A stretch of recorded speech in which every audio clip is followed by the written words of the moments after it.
नमस्कार. आपल्या सगळ्यांचे सोशल महाराष्ट्र न्यूज चॅनलमध्ये हार्दिक स्वागत. चला वळूया तर एका नवीन बातमीकडे. आजची बातमी. मराठा सेवा संघाच्या वतीने आयोजित जिजाऊ रथ यात्रा 2025चे धुळे जिल्ह्यात विविध ठिकाणी उत्साहात स्वागत करण्यात आले. नवलनगर येथे रथाचे आगमन होताच नागरिकांनी विविध ठिकाणी जल्लोषात स्वागत केले. रथ यात्रेच्या निमित्ताने जिल्ह्यात ऐतिहासिक वातावरण निर्माण झाले होते. या सोहळ्यात बाफना हायस्कूलच्या विद्यार्थ्यांनी छत्रपती शिवाजी महाराज जिजाऊ यांची वेशभूषा साकारत आणि मावळ्यांच्या रूपात लेझीम नृत्य करत मिरवणुकीला एक विशेष आकर्षण दिले. त्यांच्या सादरीकरणाने उपस्थित नागरिकांनी जोरदार प्रतिसाद दिला.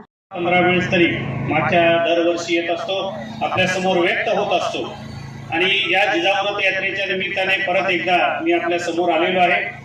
या जिजाऊ रथ यात्रेची संकल्पना जरी माझी असली तरी परंतु आता मराठा सेवा संघ असेल किंवा कुठल्याही परिवर्तनवादी चळवळी असतील, या चळवळीमध्ये आता तरुणांचा सहभाग झाला पाहिजे या दृष्टिकोनातून मी आणि खेडेकर साहेब गेली 2 वर्षापासून विचार करत होतो आणि या सगळ्या गोष्टीमध्ये आपण सर्वांनी मार्गदर्शन केलं तर पाहिजे ही वस्तुस्थिती आहेच आहे. परंतु त्याच दरम्यान सौरभ दादांनी मला फोन केला आणि सर, माझी पण इच्छा आहे की महाराष्ट्रामध्ये आपण रथयात्रा काढूया. तुमचा आणि साहेबांची चर्चा होते. मी सुद्धा या रखरखत्या उन्हामध्ये 45 दिवस तुमच्या बरोबर यायला तयार आहे आणि त्यांचा जेव्हा होकार आला तेव्हा मला इतका आनंद झाला की अशा तरुणांची आता गरज आहे. हे सौरभ दादा केवळ खेडेकर साहेबांचे चिरंजीव आहेत म्हणून नाही, तर अशा तरुणांनी आता बाहेर आलं पाहिजे. जरी आम्ही संकल्पक असलो, आमच्या डोक्यामध्ये खूप आयडिया आहे, खूप आपल्याला मराठा सेवा संघाचं गेल्या 35 वर्षात काम केलंय. पुढे आपल्याला आणखी 100-200 वर्ष काम करायचं आहे. मला आणखी 100 वर्ष काम करायचं आहे. त्यामुळे आपण मार्गदर्शन करत राहू. परंतु तरुण पोरं जोपर्यंत या संघटना ताब्यात घेत नाहीत आणि पुढे त्याचा विचार लोकांपर्यंत जात नाही, आज परिस्थिती आमची अशी आहे, मी असो साहेब असो, की आम्ही निश्चित वेगळ्या पद्धतीने या महाराष्ट्राला नेऊन ठेवण्याच्या दृष्टीने प्रयत्न करू. आता केलेलाही आहे. गेल्या 35 वर्षामध्ये मराठा सेवा संघाने जे काम केलेलं आहे याचा लेखाजोखा तुमच्या समोर जर मांडला तर मला असं वाटतं की भारतामध्ये एकही संघटना नाही की ज्या संघटनेने एवढं मोठं उत्तुंग काम गेल्या 35 वर्षात केलंय. 35 वर्षाचं एखाद्या संघटनेचं वय म्हणजे फार मोठं आहे असं नाही.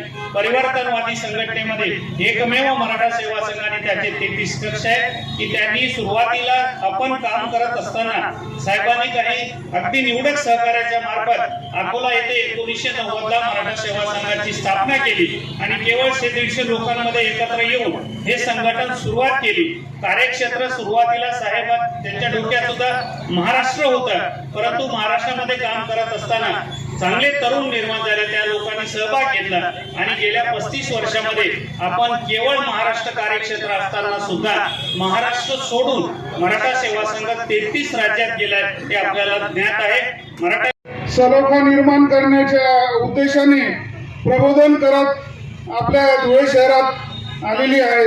आपल्या धुळेकरांचं सर्वांचं भाग्य आहे की आपण इथं यांच्या स्वागतासाठी उपस्थित आहोत. आम्ही संपूर्ण धुळे शहराच्या वतीने या रथयात्रेचे संकल्पक आदरणीय अर्जुनरावजी तनपुरे सर, सौरभदादा खेडेकर आणि त्यांचे सर्व सहकारी यांचं धुळे जिल्हा मराठा सेवा संघाच्या सर्व कक्षांच्या वतीने तसेच धुळ्यातील सर्व मराठा बहुजन संघटना, सकल मराठा असेल, छावा संघटना असतील, सर्व बहुजन समाजाच्या संघटना, निसर्गमित्र समिती असेल, सर्व या ठिकाणी एकत्रित जिजाऊ रथ यात्रेसाठी सहभागी झालेले आहेत.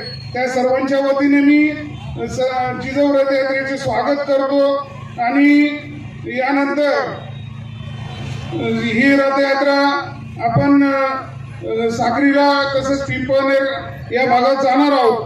त्यामुळे जास्त वेळ न घेता मी सौरभ दादा आणि अर्जुनराव तनपुरे सर यांना विनंती करतो, त्यांनी बातमी आवडल्यास चॅनलला लाईक व सबस्क्राईब करा व दररोज अशा नवनवीन बातम्या पाहण्यासाठी चॅनलला फॉलो करा. धन्यवाद.